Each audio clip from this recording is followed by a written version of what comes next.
après avoir calculé la section d'armature du niveau 4, que nous avions donc adopté aussi pour le niveau 5, maintenant nous allons voir comment calculer la section d'armature du niveau 6.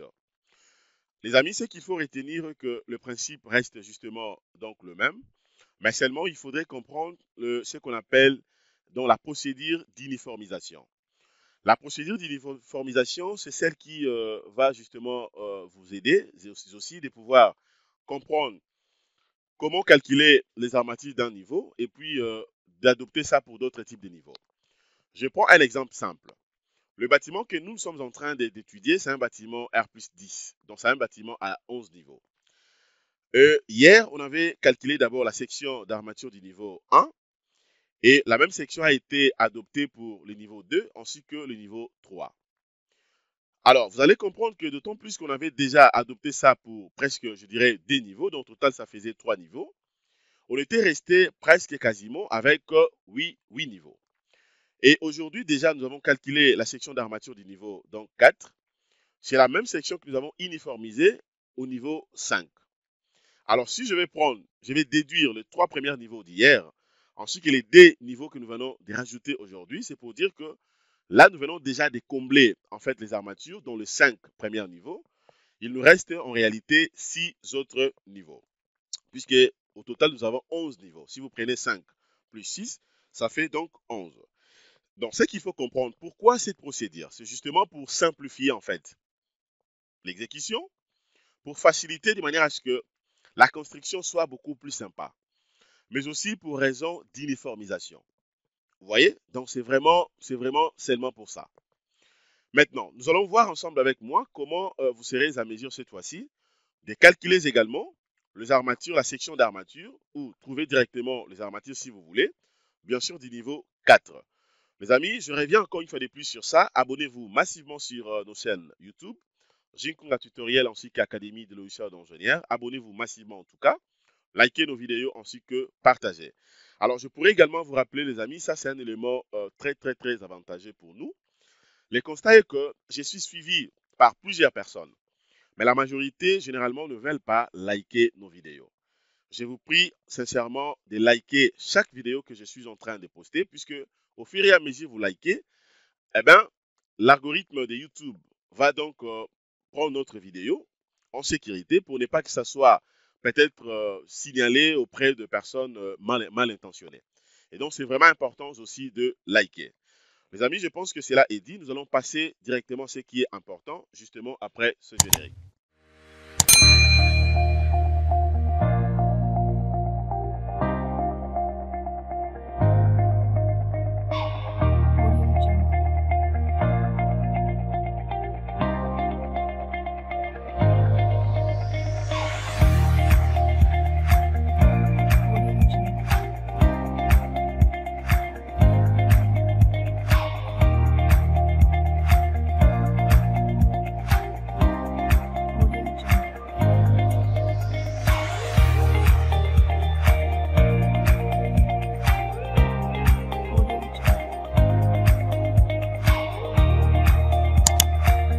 Bienvenue sur Jinkunga Tutoriel et Académie de logiciels d'ingénieurs et grandissons ensemble.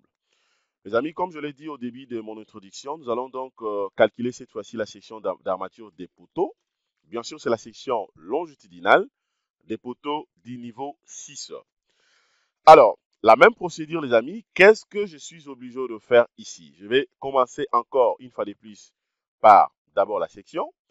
La même section de 30 fois 45. La section POA n'est pas variée. Mais seulement le nombre d'armatures, vous allez voir que ça va donc varier au fur et à mesure. Alors, jusque-là, je prends la même section de 30 fois 45. C'est-à-dire l'effort normal NI, OK, sera égal à NI1 plus 6PP, c'est-à-dire le poids propre, plus le 5REPL6DT, plus le REPL6DT. C'est presque la même procédure, mais seulement ce qu'il faut comprendre est que le NI1, ok, vous allez voir que le NI1 varie justement à fonction du niveau. Là, c'est tout à fait normal, puisque au niveau de l'effort normal, la descente des charges se fait de la manière suivante. Là, étant donné que je suis en train de calculer maintenant la section d'armature du niveau 6, Eh bien, c'est-à-dire que les niveaux 5, les niveaux 4, les niveaux 3, les niveaux 2, ainsi que le niveau 1 sont oubliés, sont jetés quasiment dans les oubliettes. Mais là, je suis obligé au moins de tenir compte du niveau qui vient justement après le niveau 6. Et donc, je vais commencer d'abord par le niveau 6, puisque le PP du niveau 6, c'est-à-dire le poids propre du niveau 6, est bel et bien important pour moi. Je vais commencer avec le niveau 6, le PP du niveau 6. Vous aurez également le PP du niveau 7, le PP du niveau 8, le PP du niveau 9, le PP du niveau 10, ainsi que le PP du niveau 11. Là, c'est concernant d'abord le poids propre. Mais aussi, j'aurai besoin des évaluations, c'est-à-dire les surcharges. Premièrement, d'abord, du niveau 6, les surcharges du niveau 7, les surcharges du niveau 8, les surcharges du niveau 9, les surcharges du niveau 10, ainsi que les surcharges du niveau 11. Donc, c'est à fonction de ça que je vais trouver directement dans le NI global. OK? Donc, c'est là une fonction de la descente des charges. Alors, là, vous allez comprendre que déjà ici, la valeur vient de changer. C'est tout à fait normal, vient de diminuer, puisque le NI1, la valeur qu'on a actuellement, c'est donc 707 743,15 newtons. Alors, comment maintenant je vais trouver le PP ici? Le PP sera égal justement d'abord la section d'armature, le 0,3.0,0,45 multiplié par la hauteur sous plancher qui ne varie pas, toujours 3 mètres, multiplié par la masse volumique du béton armé, le 25 000 ici, multiplié par le 1,35 en faisant directement la pondération, la même procédure.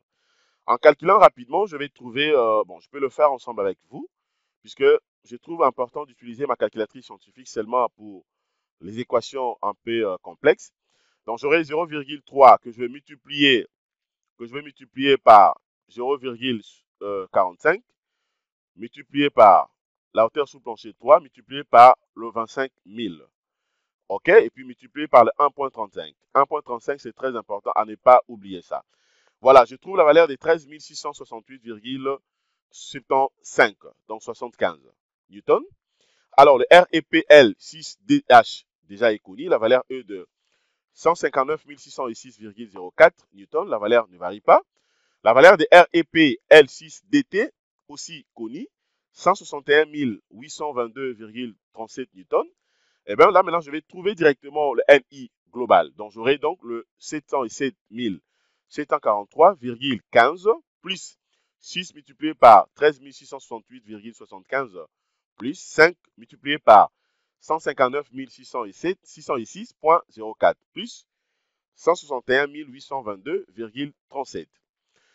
Alors, je vais calculer rapidement à travers la calculatrice scientifique. Donc, j'aurai dans le 5 multiplié par 159 606,04. La valeur trouvée, je vais la garder. Et puis, je prends maintenant le 6 multiplié par 136 000. Donc, 13 668,75. La valeur trouvée, c'est bon. Maintenant, je vais l'additionner avec la première valeur calculée ou trouvée. Voilà, je trouve cette valeur. Je vais l'additionner aussi plus 707 743,15 plus 161 822,37. Voilà, je trouve la valeur de 1 749 608,22 newtons. OK? Vous allez comprendre qu'au fur et à mesure où on évolue, la valeur aussi change. Donc, la valeur revient justement à la baisse. Voilà, le moment ici, maintenant, j'aurai la valeur du moment, ça sera donc le 4528,97 newton-mètre. OK? Déjà calculé. Donc, pour essayer un peu de bien voir ça, je pourrais tout simplement vous rappeler de rentrer ou d'aller jeter un coup d'œil, par exemple, sur la chaîne YouTube, Jinkunga Tutoriel, ainsi qu'Académie de logiciels. Vous regardez le chapitre 2, justement sur études des poutres longitudinales, mais aussi le chapitre 1 sur la dalle. C'est très, très, très important. Les amis, comprenez que la série de formations que je suis en train de faire, vraiment, sincèrement, bras sur le cœur, je le fais beaucoup plus pour vous aider. C'est très important d'abord de maîtriser les calculs de structure à la main. OK? Déjà, si vous êtes fort à la main, je peux vous rassurer que dès que vous allez appliquer donc le même méthode sur le logiciel, vous ne serez jamais déçu. Voyons rapidement maintenant les calculs de l'effort des compressions centrées maximales supportables par le béton. Ça dit le MB max sera égal à B multiplié par H multiplié par le FC 28. Là, je vais remplacer directement. Donc, je prends la section. J'aurai dans les 300 multiplié par 450 multiplié par le 25. Voilà donc le 25. Pourquoi? Puisque le FC 28 que moi, je suis en train d'utiliser ici. OK? Puisque le béton, comme vous le savez, le béton varie. Je peux utiliser le FC, voilà, 28. Je prends le 20 mégapascal où je travaille avec le 20, tout comme avec le 25. Mais ici, je prends le 25. Et donc, j'aurai donc 300 que je vais multiplier par les 450. OK? Et que je vais encore multiplier par 25. Alors là, je trouve directement la valeur de 3 375 000 newtons. OK? Exactement, c'est presque la même procédure. Alors, étant donné que cela est fait, maintenant, je vais faire quoi cette fois-ci? Là, maintenant, je vais vérifier le NB max trouvé ici. OK? Déjà, comme je viens de le dire tout à l'heure, le MB max que moi, je viens de calculer, la valeur trouvée est de 3 375 000 newtons. Et donc, cette valeur sort encore une fois de plus supérieure à NI, qui est égal à 1 749 608,22 newtons. Et donc, c'est pour dire que pour les cas, justement, du niveau 6 également, il n'y a pas d'écrasement. Il n'y a pas d'écrasement. Donc, jusque-là, je suis encore dans le bon. Vous voyez? Donc, c'est comme ça que vous serez donc à mesure, les amis, de vérifier donc tout ce que je suis en train de faire. C'est important de vérifier l'écrasement du poteau, puisque ça ne vaut pas la peine pour un ingénieur de dimensionner ou de passer tout son temps à calculer et au finish, eh bien, les vérifications ne tiennent pas. Ce n'est pas du tout évident. Alors là, vous allez comprendre qu'il n'y a pas d'écrasement pour les niveaux justement 6. Maintenant, je vais passer rapidement donc, au calcul des sections d'acier ou des sections d'armature. Conformément justement au cas du poteau précédent, on trouve donc AS égale à 0,39 cm². OK? Maintenant, je vais également vérifier maintenant le pourcentage ici. Alors, le pourcentage de ferraillage, la même procédure, donc j'aurai le mi qui sera égal à 100 multiplié par la section, OK, dans le 0,39 sur B. Je remplace directement, je vais d'abord calculer dans le numérateur, donc j'aurai 30 multiplié par 45. Au numérateur, 100 multiplié par 0,39. Voilà, je prends maintenant le numérateur sur le dénominateur. Je trouve la valeur de 0,029%. OK? Et donc, le 0,029% sort inférieur à 0,2%. Et donc, c'est pour dire que pour ces cas ici, les pourcentages de ferraillage étant inférieurs à 0,2%, c'est-à-dire le pourcentage minimal, et donc pour notre cas ici, le pourcentage minimal, donc on placera tout simplement une section minimale d'armature égale à 4 cm² par mètre linéaire. Bien sûr, de pareillement. OK? Cela stipule que le pourcentage A sur B étant compris entre 0,2% et 5%, comprenez que c'est ce qu'on avait vu. Hein? On avait vu ça donc lorsqu'on était en train de calculer, de trouver la section d'armature du niveau 4. Allez-y voir la vidéo que je viens de poster tout à l'heure. Vous allez comprendre ce que je suis en train de dire. Je réponds. Je vais lire encore une fois de plus pour que ça soit beaucoup plus clair et sympa aussi. Donc, le pourcentage de ferraillage étant inférieur à 0,2%, puisque nous avons trouvé la valeur de 0,029%. C'est très, très important de vérifier le pourcentage de ferraillage. Et donc, cela stipule que nous sommes obligés au moins de tenir compte du pourcentage minimal. Et donc, on placera une section minimale d'armature égale à 4 cm² par mètre linéaire, de pareillement. OK? Et donc, le pourcentage A sur B étant compris entre 0,2, OK? 0,2% et 5%. Alors, maintenant, comment maintenant nous serons en mesure d'avoir rapidement cela? On a donc les AS sera égal à A min, c'est-à-dire AS sera égal à la surface minimale ou la section minimale, qui est égale à max, ok, le 0,2 multiplié par B sur 100, 4U cm² par mètre. Alors, ce qu'il faut comprendre, il faut d'abord comprendre tous les éléments que vous voyez ici. Comprenez que ici, le B représente tout simplement la section du béton sel. Ok, la section du béton sel. Alors, si moi, je vais calculer ça rapidement, eh bien, c'est beaucoup plus simple. Donc, j'aurai seulement, d'autant plus que j'ai la base. La section, ça fait 30 fois 45. Et donc, pour trouver directement la base dans la section B ici, et j'aurai donc le 30 que moi, je vais multiplier maintenant par les 45. ça me donne une section de 1350 cm². Je parle bien de la section. Ça sera donc en centimètres carrés. Alors, maintenant, je vais vérifier aussi le U, le grand U. Ça représente maintenant le périmètre de la section droite. Le périmètre de la section droite. Ça sera en mètres. OK? Regardez bien la formule ici, ça sera en mètres.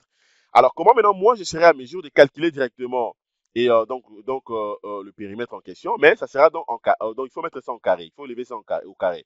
Et donc, ici, je prends la section là, je prends ça en mètres, j'aurai le 0,3 qui sera donc additionné par le 0,45. Eh bien, je trouve la valeur de 0,75. Ça sera cette fois-ci maintenant élevé, donc ça sera le double. OK? Et donc, c'est pour dire que j'aurai ça multiplié par 0,75. Qu'est-ce que j'ai dit? Non, non, ça sera l'addition dans les doubles ici. OK, donc, cela stipule que j'aurai 0,3. 0,3 ici, plus 0,15. Voilà, ça me donne ça. Plus 0,75. Exact. Voilà, je trouve la valeur de 1,5 mètres. OK? Donc, déjà, ce niveau ici, j'ai trouvé la section. J'ai trouvé aussi le périmètre. Maintenant, je vais remplacer directement pour trouver la section minimale. Comment je vais calculer maintenant la section minimale? C'est beaucoup plus simple. Donc, j'aurai tout simplement à remplacer. Donc, j'aurai le 0,2 ici, multiplié par le B, qui est justement la section du béton sel. Calculé, nous avons trouvé une section de 1350 cm² sur 100. OK? De l'autre côté également, je remplace 4 multiplié par le 1,5 cm². Alors, maintenant, là, je calcule rapidement. Dès que je calcule, voilà, déjà, la première équation, je trouve la valeur de 2, donc je prends 0,2 multiplié par 1350 cm² sur 100. Voilà, je trouve la valeur de 2,7 cm². De l'autre côté, je vais prendre donc le 4 multiplié par le 1,5. Voilà, donc je trouve la valeur de 6 cm². OK? Le D section trouvé. Eh bien, là maintenant, qu'est-ce que je fais? Je prends la section minimale, donc le A min que moi, je vais prendre ici. Ça sera justement de 6 cm². Et donc, maintenant, étant donné que cela est trouvé, je suis maintenant obligé de calculer maintenant la section, de calculer en fait la section d'armature ou de trouver le nombre des barres avec la section minimale calculée ici. Les amis, je pense que vous avez suivi très bien comment est-ce que j'ai évolué. Vous avez bien suivi. Ici, je ne pouvais pas calculer directement le nombre des barres, d'autant plus que la valeur trouvée ici, c'était inférieur à la section dans le pourcentage minimal. Raison pour laquelle j'ai procédé comme je viens de vous montrer là. Et là, maintenant, je viens donc de trouver directement la section d'armature. Donc, j'ai trouvé 8 barres des 10. OK, pour les niveaux justement 6, 8 barres des 10. OK, ayant bien sûr une section de 6,28 cm². Alors, vous allez comprendre qu'au fur et à mesure nous montons en hauteur, le nombre de barres diminue. C'est tout à fait normal puisque les poids aussi diminuent. OK? Alors, maintenant, étant donné que j'ai trouvé le nombre de barres déjà du niveau 6, et ces armatures seront adaptées aussi pour le niveau 7 ainsi que le niveau 8. Cela stipule que déjà jusque-là, je viens d'occuper le niveau 1, le niveau 2, le niveau 3, le niveau 4, le niveau 5, le niveau 6, le niveau 7, ainsi que le niveau 8. Il ne me reste que le niveau 9, le niveau 10 et le niveau 11. OK? Donc, il ne me reste que 3 niveaux. Je dois trouver maintenant la section d'armature des 3 niveaux. Donc, contrairement, ça dit le niveau 9, je peux calculer le niveau 9 et puis je peux uniformiser pour les 2 niveaux restants. Et donc, les amis, voilà ce que je voulais vous montrer concernant donc, cette partie. Nous sommes en train de continuer tout simplement ce chapitre 3 sur les portiques. On n'a pas encore fini. Abonnez-vous massivement, les amis, sur nos 2 chaînes YouTube, Jinkunga Tutoriel et Académie des logiciels d'ingénieurs. Vous ne serez jamais déçus. Achetez mes formations, le pack complet. J'ai plusieurs packs complets, OK, que je vends. Voilà, donc achetez ça. Donc, si par contre que vous voulez même acheter le pack complet sur la piscine, comment étudier une piscine du début jusqu'à la fin, il y a plusieurs types de piscines. Hein. Il y a des piscines surélevées, des piscines enterrées, des piscines semi-enterrées. Voilà, donc ça dépend de vous. En fait, donc ça varie.